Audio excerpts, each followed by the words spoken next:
അത് ചെയ്തിട്ടുണ്ട്. പെൻഷൻ തന്നെ തരുന്നു. ആര് തരും? ഈ പറയട്ടെ, കൈയില്ല, കാലില്ല, കണ്ണില്ല, മൂക്കില്ല. എന്നെ സംബന്ധിച്ചൊക്കെ പറയണ ഒത്തിരി രോഗങ്ങൾ കടിമയാണ്. ആ രോഗങ്ങൾ കടിമയുള്ള ഞാൻ 10 പൈസ ആരുടെയും സ്വാതന്ത്ര്യം ഇല്ലാതെ ഓടിപ്പോയി എടുക്കുന്നത്, ഏറ്റിമിട്ടെടുക്കുന്നത് ഈ മനുഷ്യനുണ്ടാവും. ഏതൊരു ഭരണം കയറിയാലും കിട്ടത്തില്ല. അത് തറച്ച് ഞാൻ പറയുന്നു. പിണറായി വിജയന്റെ ചങ്കൂറ്റം പോലെ ഒരുത്തർക്കുമില്ല.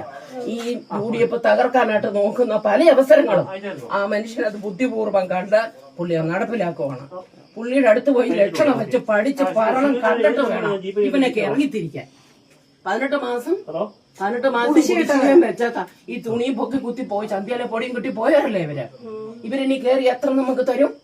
നമ്മുടെ അനുഭവം നമ്മുടെ കണ്ണിലിരിക്കുവാണ്. എന്തായാലും വീട് കൊടുത്തു ഇവര്, എത്ര പേർക്ക് അരി കൊടുത്തു, എത്ര പേർക്ക് ചികിത്സ. ഇന്നും വേണ്ട നമ്മുടെ ഈ പിള്ളേർ ഇന്നും പൊതിച്ചോറ് കൊടുത്തോണ്ടിരിക്കുക അല്ലേ?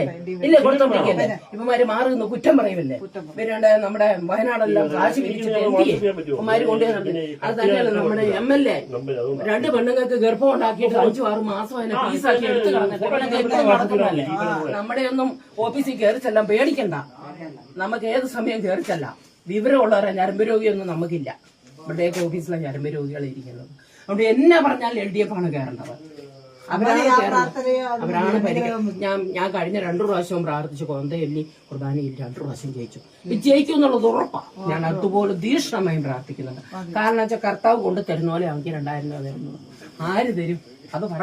ഇതുപോലെ അമ്മമാരുടെ പ്രാർത്ഥനയും നമ്മുടെ ചങ്കൂറ്റവും കൃത്യമായും കിട്ടിയിരിക്കും. ജയിച്ചിരിക്കും. ഞങ്ങളെല്ലാവരും